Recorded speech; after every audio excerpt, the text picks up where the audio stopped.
I'm Dr. Jolly Thomson. I focus on clinically supported lifestyle correction for treating chronic lifestyle diseases. Here I would like to share my professional experience with this approach. This series is about my experience with patients who took clinically supported lifestyle correction to avoid surgery and reduce and stop medication. This can help you understand how valuable are the lifestyle corrections needed for overcoming any chronic lifestyle disease. Most importantly, what advantages such an approach has when deciding on surgical procedures or continuing with the lifelong medication. Here we learn of the approach for a patient, 15 years old male, teenager, suffering from vitiligo for the last 1.5 years on treatment. That is, he's taking POA therapy, that is a common treatment given. And lesions mainly in the armpit and the chest. Luckily, he doesn't have anything on the face or the hands. That is also very common.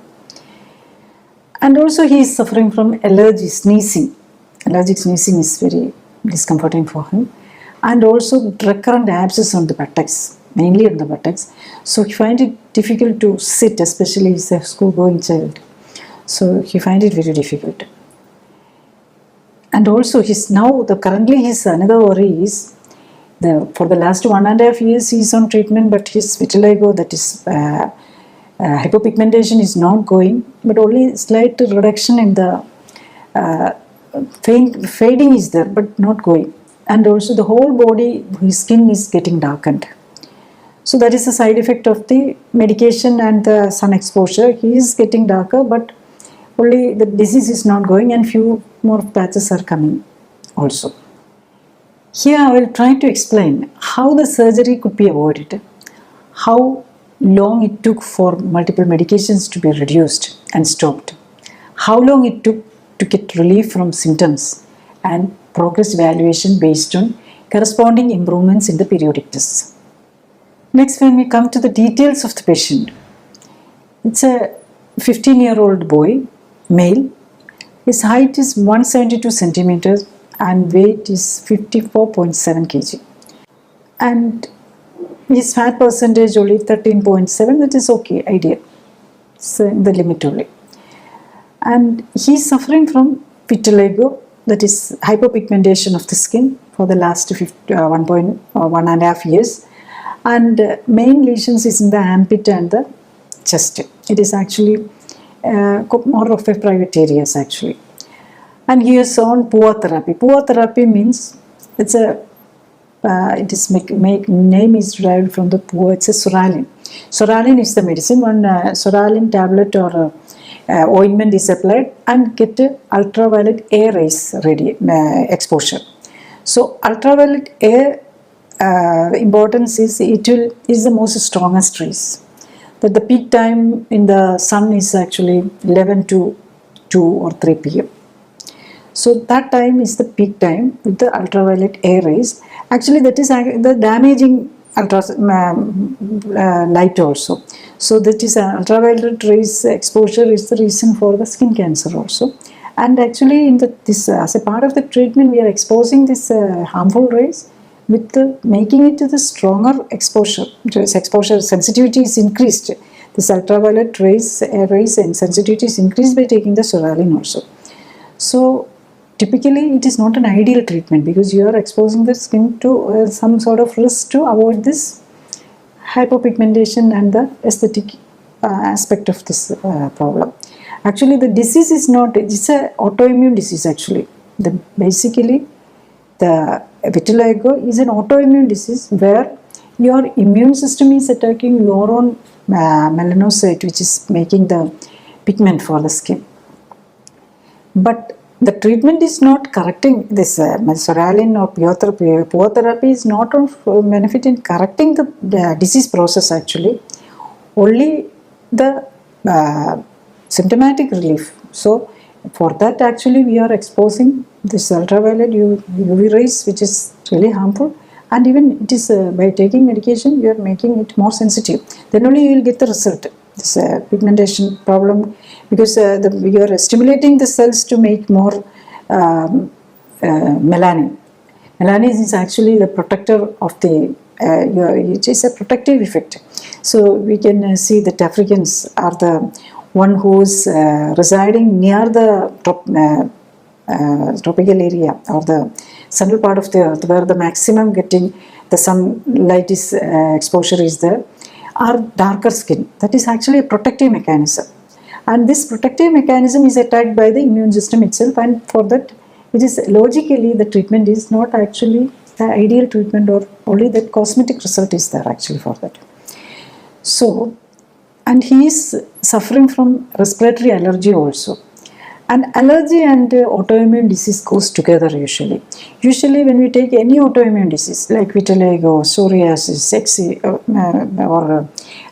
eczema can be there from the childhood itself, or this Hashimoto's thyroiditis, etc. There can be a period of other infections, history of infections and recurrent allergic episodes. So that is also actually, it is a derailment in the immune system. So any autoimmune disease or all the allergic disorder, in fact any disease, there is a problem with the immune system, then only you get a disease. So this patient also is having allergy also, sneezing is the major, and also he is getting recurrent abscess, especially on the buttocks. So it can be another form of autoimmune disease is there, hidradenitis suppurativa. I don't know, maybe it is another milder form of that also. And the disease category when we come to autoimmune disease and allergy.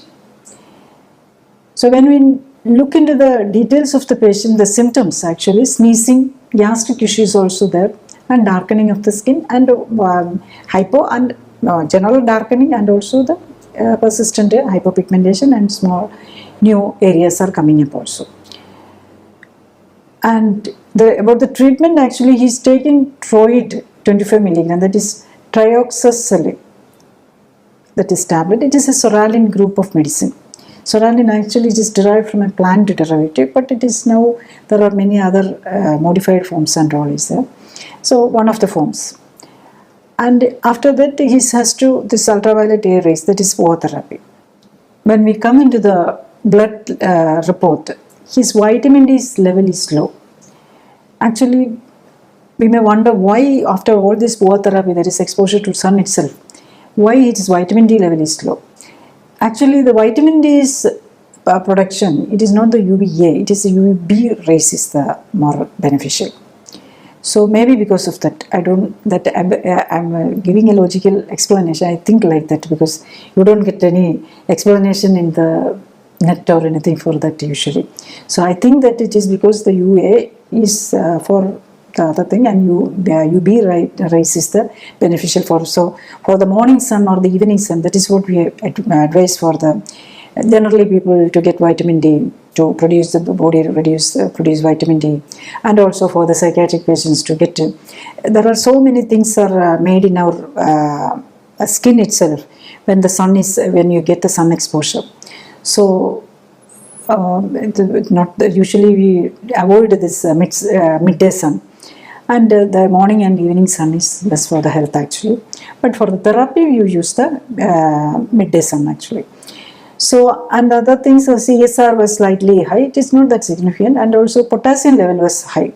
That may be because of the cellular destruction with this soralin and OA therapy. The cells are destroyed and once sensitized, and some sort of destruction is also taking place, maybe because of that the potassium level is high. And his tin level, that is a toxic element actually, it's a heavy metal group. So his tin element level is very high, that is 14. It should be less than 2 only, but it is more than 14. Maybe because of our modern day food packing system and all, we know that we are using tin, this aluminium foils and all. I don't know, there are tin to food and also the aluminium foil from which this tin is coming. It's a many patients with, especially with autoimmune disease. This result is tin level is very high in our part of the country. That is, basically most of these patients from this patient is specifically, he is born and brought up in Kochi itself. So it's Kerala. So many patients from the Kerala is having a tin level is high when those sick patients actually. When we come into his body parameters. His weight is in the normal range only. He's 15 years and the height is 172. For a boy like him, is 54.7 is in the normal range, that is in the 18.5 BMI. So low normal for the boys, this younger children, it is 16 to 18 is the ideal actually, 18.5 or maximum if it is very muscular up to 21. So he is 18.5 and 54 kg, that is okay. And his BP and abdominal circumference is okay, slightly high but it is okay. And body age also, it's children we cannot assess the body age of below 18 years. And body fat percentage is only 13%. So around 7 to 15 is the ideal actually for this at this age.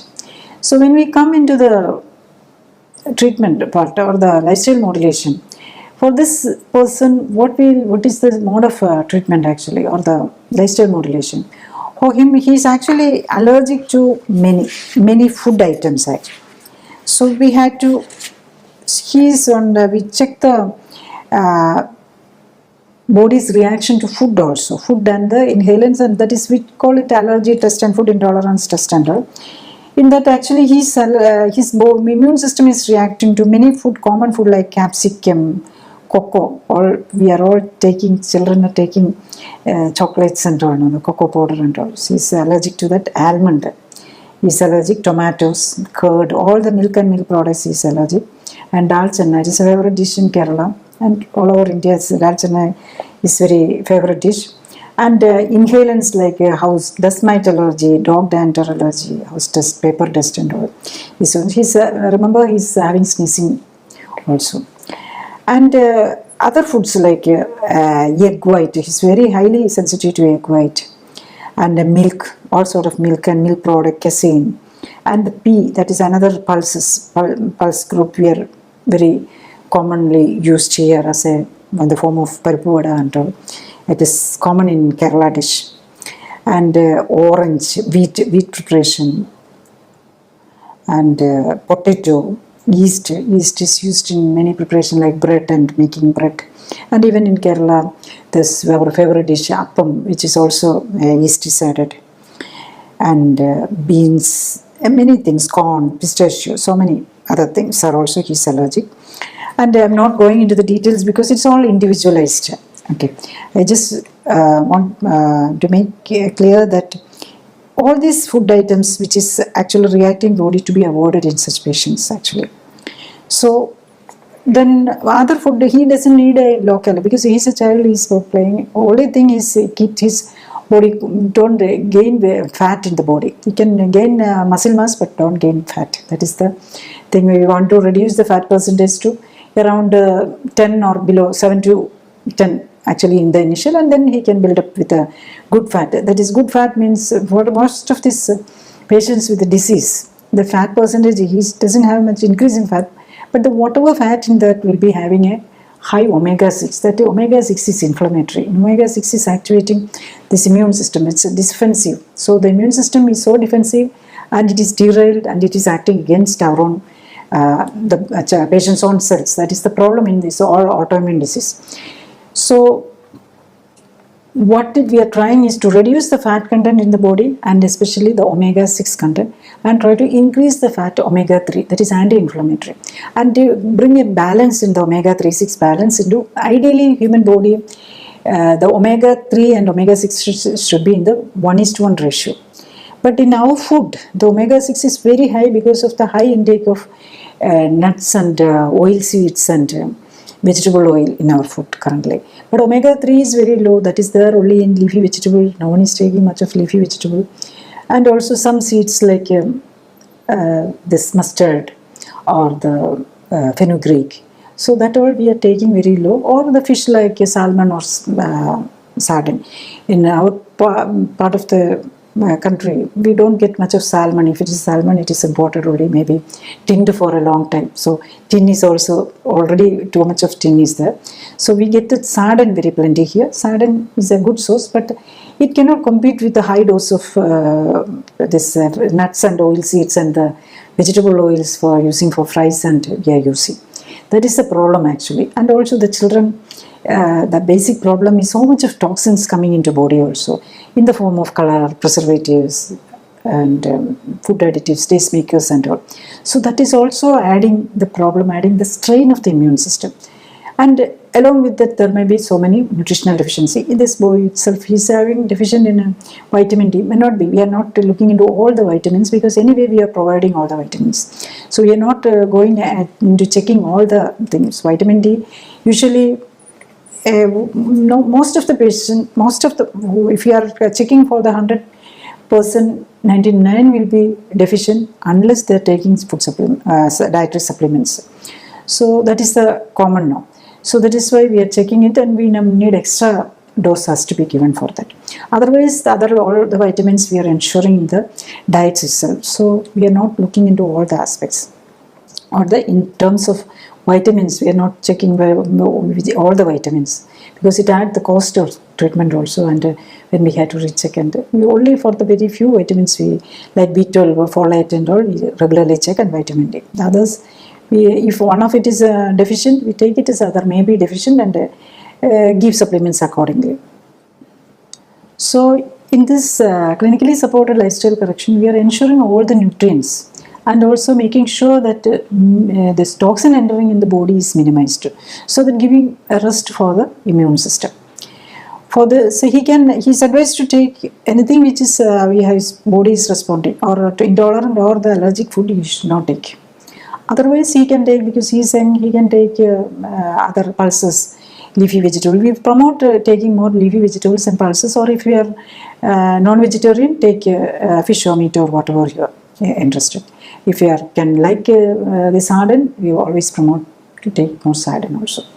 So for about the sun exposure, he was taking this PUA therapy.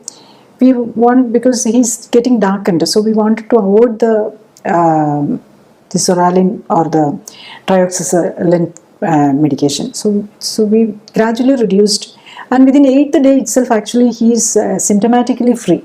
So sneezing was gone by almost 70% reduction. By 15th day it was 80% is gone, and by 30 days there's no symptoms of sneezing, and the gastric issue is gone. And the darkening of skin was the other problem, and the hypo and hyperpigmentation. So his hypopigmentation was reducing in the size and the intensity also. It was evident by the 15th day itself actually. So by 8th day itself he started reducing the trioxazolin level, and by 30th day the medicine was stopped. And instead what we are giving is a special oil which is of omega-3, 6, 9 and some vitamins also inside that. It is applied on the skin and get the morning and evening sun, not the UVA. Actually we are promoting the patients to take morning and evening UVB and the visible spectrum of light on the skin. So with that, actually by 60 days, every day it was actually finding it, that appearance, the skin was getting normalized, and by 60 days almost there is not, you cannot differentiate with the older hyperpigmentation patches, and his hyperpigmentation which is happening all over the body, it was also getting corrected. By 90 days he was able to regain his old wheat complexion. That is actually, we Indians like the wheat complexion, that everyone is liking on the fairer skin, this lighter skin actually, that wheat is not too white also, but that is the preferred complexion among everyone. So he's a fair, this wheat complexion was there, he's able to regain that, and the hyperpigmented patches, that is vitiligo areas, were cleared, and make it not distinct, we cannot distinct the old areas also, and along with that he is able to come out of other allergic symptoms also. Even the vitamin D level is corrected by 30 days, it has come up to normal, 64, and some ESR, that is inflammatory marker, was high, that is corrected. Potassium level was high, that is in the 8th day itself it got corrected, and the tin level was high, that by 90th day tin also became negative. So we are trying to avoid the toxins going in, and to try to remove the toxins which is accumulated in the body. And next, what was the changes in his body actually? His body actually, there was not much deviation, 54.7 kg. And actually by 90 days, his slight reduction has come, that is 53.4. But in the fat percentage, the change was marked. He was initially 13.13, that is okay in the normal range, but we wanted to avoid, to burn out his stored fat to avoid this inflammatory fat. So his fat percentage came down to 7.7, that is 7 is the lower limit. So, and also his abdominal circumference, that abdominal fat was there, that was 76 he has come down to 72. And BMI, he was 18.5 and it came down to 18.1 by 90 days. And what we are expecting to do is to bring up his weight to around 60 kg by 180 days. See, to keep the, he's only 15 years, keep the BMI in around 18 itself. And abdominal circumference to 72. And body age till, keep it like that. We cannot check the body age by at this age. Only after 18 it will read it, otherwise it will show only. If it is below, it should, our machine will show only below 18. So, and keep his fat percentage between 7 and 14. So it will around 100 also. It is if when the hyperpigmentation is gone, he can keep it around 100. This thing, only thing he has advised what how he has to maintain himself. That is very important. So he should keep his body composition ideal, and especially for an youngster like this, he should keep the BMI below 21. And now he is keeping it low normal 18, but he can increase his BMI and increase naturally. It will slightly increase the BMI, but the fat percentage should be kept below 15%. And also he should not take the allergic food which are, and also he should avoid the color preservatives, tastemakers, and these toxins he should avoid. And if he is having, you should also observe that any change is recurrence is coming, because lifestyle there will be always can be changes. The children we can. There will be always the tempting things like chocolates, sweets, and this juice and such things will be there. So there can be, the children can go wrong, and go wrong means they can deviate from the ideal lifestyle. For the children, especially the parents' involvement also is very, very important. If such a minors, when you are joining for the lifestyle correction, we insist that one of the parent also has to join. Otherwise, if they don't know how to manage, if they are eating all the junk food and asking the child to take only tasty, because he is also used to for this all the junk food. So avoiding junk food only for the asking him to or her to avoid all these things, and all the other family members taking, it won't be possible. So ideally one of the family, preferably if the two is having problem, if anyone is having problem, they should also join the program. This child's actually both the parents, father is diabetic with insulin and mother is having arthritis and so many problems. Actually mother was joined first for the program, and then only they thought of how come whether it will be beneficial for him. So initially mother is already a patient. He doesn't have any problem. That family is changed, and his father also joined, because he was not in a position to join because of his job and all, because a certain commitment has to be there when you are doing the clinically supported lifestyle correction. And later father also joined. So the whole family is doing a healthy life actually. So that is needed. Only if the children are having, especially autoimmune disease, the parents' involvement, and even if they are sickness, they are joining the program is even if they don't have any major health issue, one of the parents has to join for the, especially ideally the mother has to join for the program. Then only we will get a very good result. This we are totally happy. The parents are happy. The child is happy. Because he's come out of all his health problem. For the adolescents and this sort of children, another advantage is actually he's getting the correct nutrition and correct exercise pattern and everything in the prime age, that is the development age itself. So it will help him to improve the body in a systematic development of the body and also the brain functioning. Because he's getting high, the food itself is very high in omega-3 and all.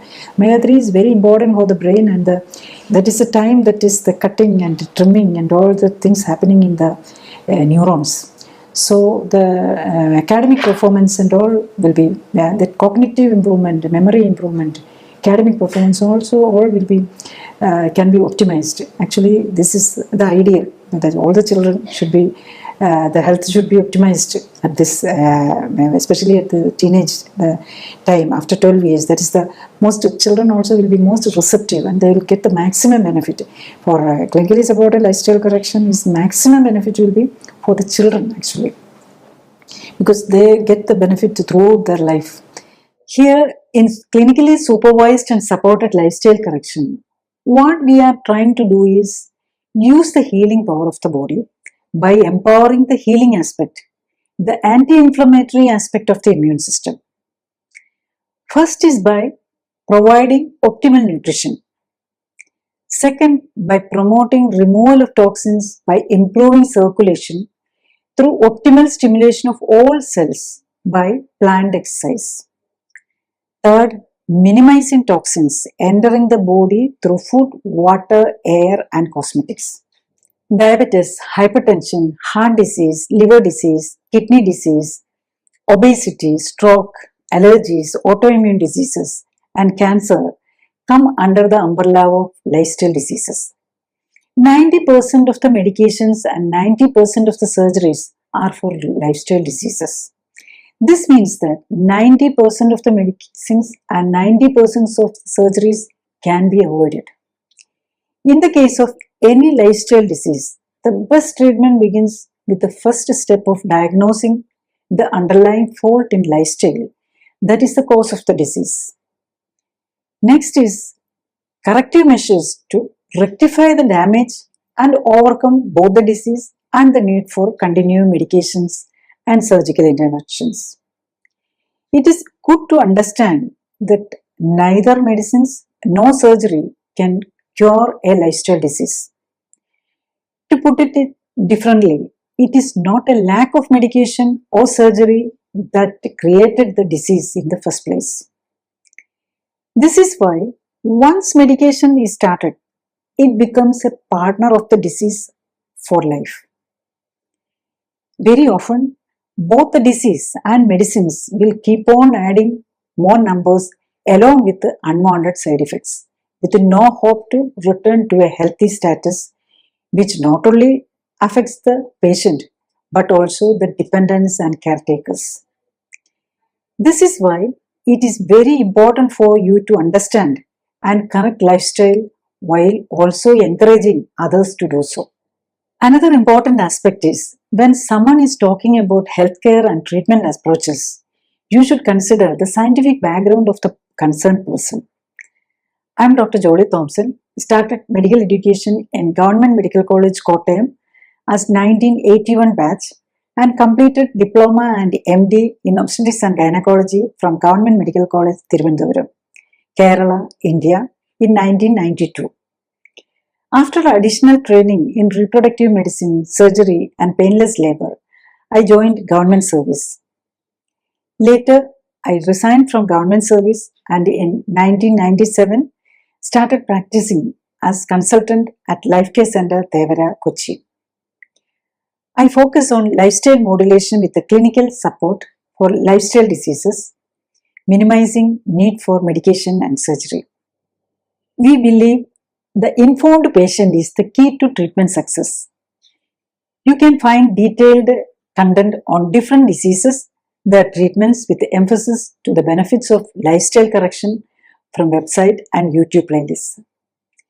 The videos are prepared to understand more about the disease, the possible underlying cause, early diagnosis by understanding symptoms, current diagnostic methods and treatments along with the benefits and side effects, practical aspect of lifestyle self-correction and for those who may require clinically supported and supervised lifestyle correction. When a patient is having more than one disease and there are too many diagnostic and treatment modalities with many side effects, awareness of the benefits and problems of different diagnostic, medical, and surgical interventions is the key to regain your health.